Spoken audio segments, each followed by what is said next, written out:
Les plaisirs coupables.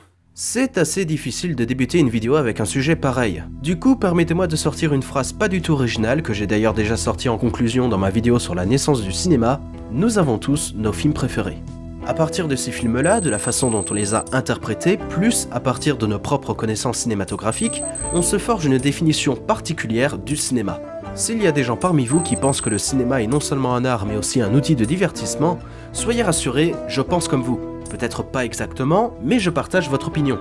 Puisque soyons honnêtes, il nous arrive parfois de déconner un peu, à regarder des films vraiment bofs, mais qu'on aime malgré tout. Sauf qu'on n'ose pas en parler. Des films plus ou moins cons, avec un scénario pas du tout original, une mise en scène médiocre et quelques acteurs connus, mais on ne sait pas pourquoi, on n'arrive pas à décrocher. Les fameux plaisirs coupables. Et pour bien commencer cette vidéo, parlons de mon film plaisir coupable préféré. If it's a mission no man can survive, he's the man for the job. Arnold Schwarzenegger, Commando. Commando est un film d'action américain réalisé en 1985 par Mark L. Lester, ayant à l'époque déjà sorti de petits films comme Classe 1984, un film indépendant plutôt sympathique qui connaîtra d'ailleurs de suite moins sympathique, ou encore Charlie ou Firestarter en anglais, un film d'horreur mettant en scène une petite fille née avec des pouvoirs dévastateurs. Et petite chose à savoir, on ne sait jamais, Mark L. Lester a participé à la production de Funhouse ou Massacre dans le train fantôme, un film d'horreur sorti en 1981 et réalisé par Tobe Hooper, le papa de Massacre à la tronçonneuse. Donc, Commando met en scène le colonel John Matrix, joué par celui que l'on surnomme le chien autrichien Arnold Alois Schwarzenegger, un ancien soldat des meilleurs commandos d'élite vivant paisiblement aux côtés de sa fille Jenny, jouée par Alyssa Milano, tiens donc, mais cette dernière se fait enlever par de méchants mercenaires. John part alors à sa rescousse, distribuant de sacrées tartes à tous ceux qui osent croiser son chemin, et se fera d'ailleurs accompagner d'une hôtesse de l'air du nom de Cindy. Alors, petite chose à noter, non, on ne kidnappe pas la fille de Schwarzenegger. Jamais.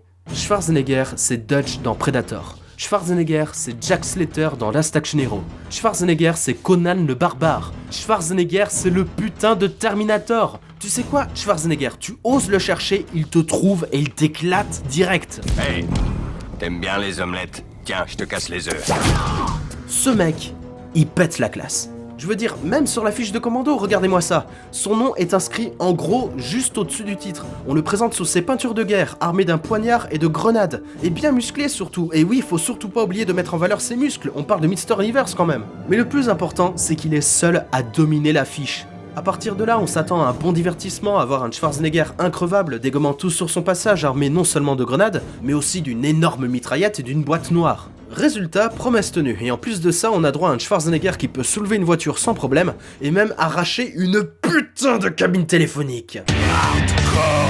Ce film est un bordel sans nom. De la bagarre, du sang, des explosions, de jolis gros plans sur les muscles, des acteurs médiocres, un méchant moustachu bien habillé pour la Gay Pride, des répliques qui tuent. Tu te souviens, Sully? Je t'ai promis que je te tuerais le dernier. C'est vrai, Patrick, c'est ce que t'as dit. Je t'ai menti. Et des erreurs de tournage comme la présence de mannequins ou de câbles visibles à l'écran, ou encore mon préféré, Schwarzenegger qui devient noir d'un plan à l'autre. Et c'est génial à regarder, si vous ne l'avez pas encore vu, eh bien je vous le recommande fortement, afin que vous passiez un très bon moment entre potes, ou en famille si vous avez des enfants qui jouent à GTA V ou Call of Duty à l'âge de 8 ans. Mais ça, c'est votre problème. Vous le savez comme moi, des films d'action mettant bien en avant des acteurs entre guillemets bourrins, il y en a beaucoup. Et parmi ces films, on peut très facilement retrouver quelques petites perles, si j'ose employer ce terme. On a certes du Schwarzenegger, mais on a aussi du Stallone, du Bruce Willis, du Chuck Norris. On a du Jean-Claude Van Damme avec Bloodsport, Kickboxer, Full Contact ou encore Piège à Hong Kong. On retrouve même des films avec Nicolas Cage, genre Next, 12 heures... ou mon préféré, Les Ailes de l'Enfer. Franchement, si vous n'avez pas encore vu Les Ailes de l'Enfer, faites-le vite, ce film est une tuerie. Il y a également Dwayne Johnson, qu'on connaît sous le nom de The Rock. Bon, à l'heure où je vous parle, je n'ai pas encore vu certains de ses films comme Baywatch, Hercule ou Le Roi Scorpion, mais à côté de cela, il y a le divertissant Tolérance Zéro, Skyscraper, Rampage, Bienvenue dans la jungle et également le film qu'on préfère ignorer, Doom. Cela va peut-être vous surprendre, mais je fais partie des très rares personnes qui aiment regarder ce film.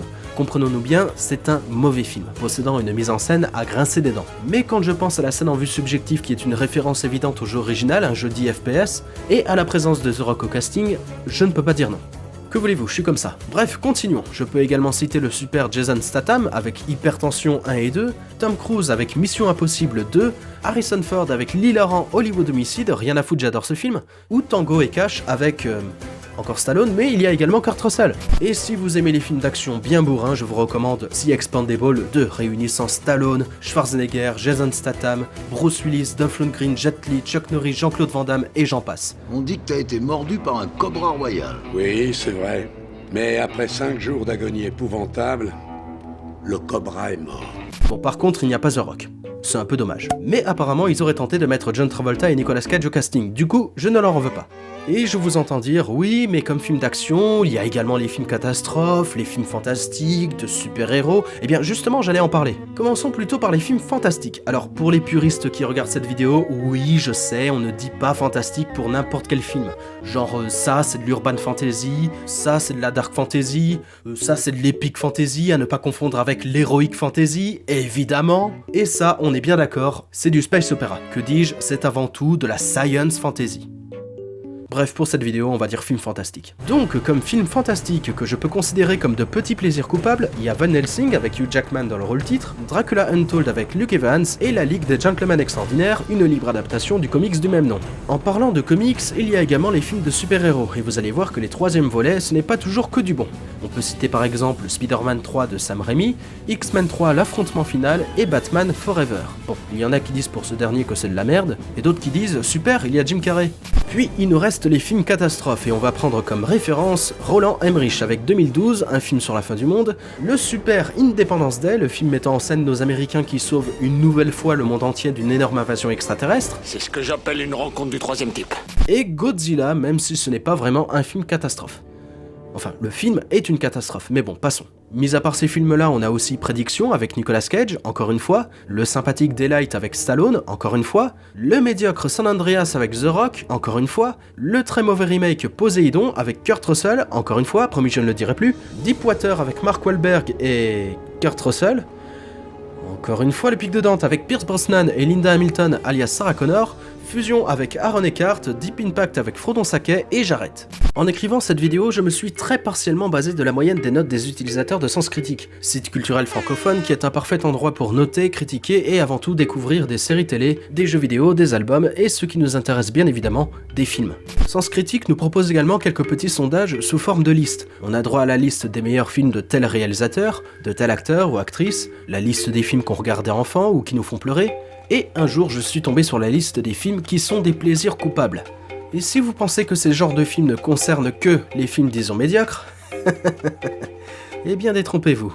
J'y retrouve par exemple Bob l'éponge le film, celui de 2004, adapté du dessin animé qu'on adorait et qu'on adore regarder, Last Action Hero, le film de John McTiernan avec Arnold Schwarzenegger, Love Actually, la très sympathique comédie romantique britannique, Demolition Man avec Stallone et Wesley Snipes, Rock avec Sean Connery, Nicolas Cage et Ed Harris, mais ça ne s'arrête pas là, si vous voulez je peux vous en citer d'autres. Je vous ai déjà cité Sam Raimi avec Spider-Man 3 de la trilogie Spider-Man avec Tobey Maguire dans le rôle titre, mais avant celle-ci, il y avait la trilogie Evil Dead. Le tout premier volet, sorti en 1981, est un film d'horreur mettant en scène des adolescents qui viennent passer des vacances dans une vieille cabane paumée dans les bois où ils trouveront un étrange bouquin, le fameux Necronomicon, réveillant ensuite des esprits maléfiques. Puis arrive en 1987 Evil Dead 2, qui n'est pas une suite mais une réadaptation du premier film sous forme de comédie horrifique. Et là, on peut parler de plaisir coupable. C'est un tout autre univers, un bordel sanglant mais hilarant avec un Bruce Campbell métamorphosé en un héros badass armé d'un fusil à pompe et d'une tronçonneuse. Je parle bien sûr de Ash Williams. Nous ne sommes pas au bout de nos surprises, car à la fin du 2, désolé pour le spoil, notre héros préféré se retrouve au Moyen-Âge après avoir emprunté un portail spatio-temporel parce que, bien sûr, arrive donc en 1992 Evil Dead 3, l'Armée des Ténèbres, qui est ni un film d'horreur, ni une comédie horrifique. Maintenant, c'est devenu une comédie d'aventure. Une excellente comédie d'aventure, selon moi, le meilleur film de la trilogie. Toujours au Moyen-Âge, donc, Ash Williams devra de nouveau se battre contre les esprits du mal et cherche désespérément un moyen pour revenir à son époque. Promis, dans ce film, vous aurez droit à un Bruce Campbell qui pète toujours la forme, à une bataille entre chevaliers et squelettes, à une très bonne OST et des répliques qu'on adore reprendre comme l'a déjà fait un certain Duke Nukem. Hail to the king, baby. Passons à John Carpenter, réalisateur de Halloween, la nuit des masques, l'un des meilleurs slasher movies, de l'excellent The Thing avec Kurt Russell, Le monde est petit, ou encore de New York 1997 avec Snake Plissken joué par Kurt Russell, on n'en a pas encore fini avec lui. Pour les personnes qui connaissent par cœur la filmographie de Monsieur Carpenter, vous savez sans doute que lui aussi a eu droit à ses petits moments de déconnade. On a par exemple les aventures de Jack Burton dans Les Griffes du Mandarin avec Kurt Russell, Los Angeles 2013 avec Kurt Russell, et Invasion Los Angeles avec, encore une fois, Roddy Piper. Et oui, Duke Nukem est passé par là. I have come here to chew bubblegum and kick ass. And I'm all out of bubblegum.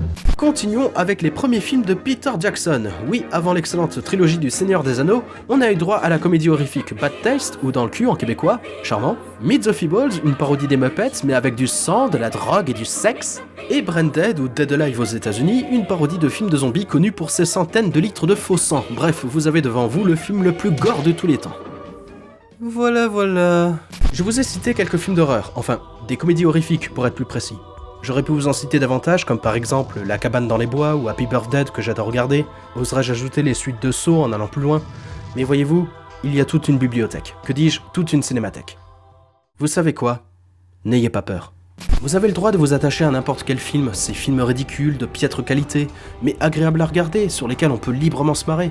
Je pense qu'il faut savoir faire le vide dans sa tête, être suffisamment curieux à découvrir non seulement des mauvais films, mais également des productions médiocres assumées jusqu'au bout. Croyez-moi, on tombe très souvent sur de la bouse, certes, mais on y trouve parfois quelques petites perles. Et croyez-moi, une nouvelle fois, cela pourrait élargir vos goûts cinématographiques. Parce que oui, très honnêtement, je pense qu'il est triste, ajouterais-je ridicule, de n'être à la recherche que de bons, voire de très bons films. En faisant cela, on se ferme sur des choix bien précis, tout en restant sec et dur envers certaines productions. Et je ne vous parle pas que des films de qualité moyenne. Ouais bon, dit comme ça, il y aura forcément un derrière son écran qui va me sortir. Mais qu'est-ce que t'entends par bon film et mauvais film? Ah bah ça, c'est une question à laquelle je n'ai pas vraiment de réponse. En vérité, c'est subjectif. Bon, peut-être que c'est trop facile de dire ça comme ça, mais je dis simplement que comparer un bon film et un mauvais film dépend de l'opinion de chacun.